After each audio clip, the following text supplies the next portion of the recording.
Good morning views. നിങ്ങൾക്ക് doctor Vivek മൂർത്തി എന്ന് പറഞ്ഞൊരു ഡോക്ടറെ കുറിച്ച് നിങ്ങൾ കേട്ടിട്ടുണ്ടാവുന്നതായിരിക്കും. ഈ ഡോക്ടർ വിവേക് മൂർത്തി എന്ന് പറഞ്ഞത് അയാൾ യു എസിലെ 19th സർജൻ ജനറലാണ്.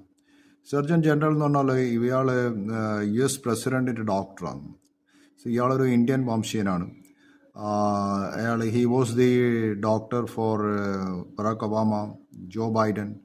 അങ്ങനെയുള്ള യു എസ് പ്രസിഡന്റ്. എന്താ ഇവരുടെ റോൾ എന്ന് വെച്ചാൽ അവരെ കൺട്രിക്ക് എന്തെങ്കിലും തരത്തിലുള്ള ഒരു പാൻഡമിക് വരുവാണെങ്കിലും, ഈ ഇതുപോലുള്ള കൊറോണ വൈറസ് അല്ലെങ്കിൽ എബോള വൈറസ്, HIV ഇതുപോലത്തുള്ള വരുന്ന സമയത്ത് U S president they normally ask the advice from this doctors. അതുപോലെ ഒരു ഡോക്ടറായിരുന്നു ആൻ്റണി ഫൗച്ചി.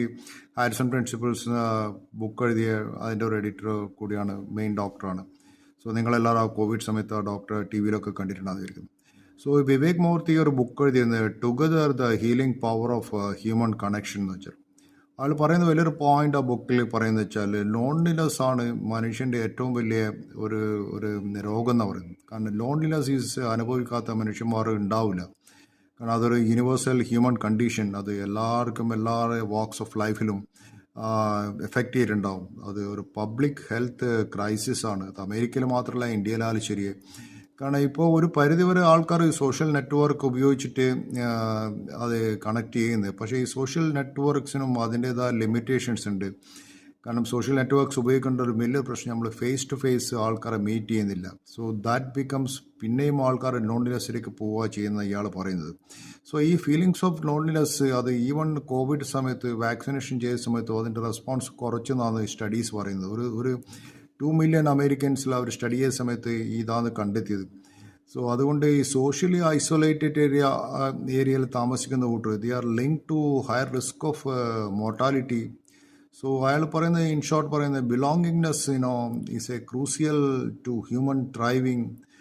അതുപോലെ ഇറ്റ്സ് എ കമ്പലിങ്. ഒരു ഫുഡ് പോലെ തന്നെ ഇത് മനുഷ്യന് ആവശ്യമെന്ന് പറയുന്നത്.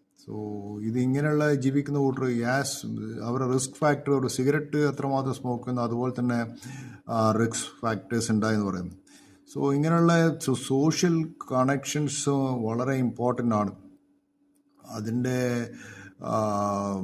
സോഷ്യൽ കണക്ഷൻ എന്ന് വെച്ചാൽ ഈ ഡിജിറ്റലി കണക്റ്റഡ് വേൾഡിലുള്ള ഒരു പ്രശ്നം വെച്ചാൽ ടെക്നോളജി പല വിധത്തിലും നമ്മളെ കമ്മ്യൂണിക്കേറ്റ് ചെയ്യാൻ പറ്റുന്നുണ്ടെങ്കിലും it again contributes to isolation by replacing face-to-face interactions and spending quality of times with loved ones. അതാണ് ഏറ്റവും ഇമ്പോർട്ടൻറ്റ്. നമ്മൾ ക്വാളിറ്റി ഓഫ് ടൈം എത്ര സ്പെൻഡ് ചെയ്യുന്നത് നമ്മൾ ലവ്ഡ് വൺസ് ആയിട്ട്. That is something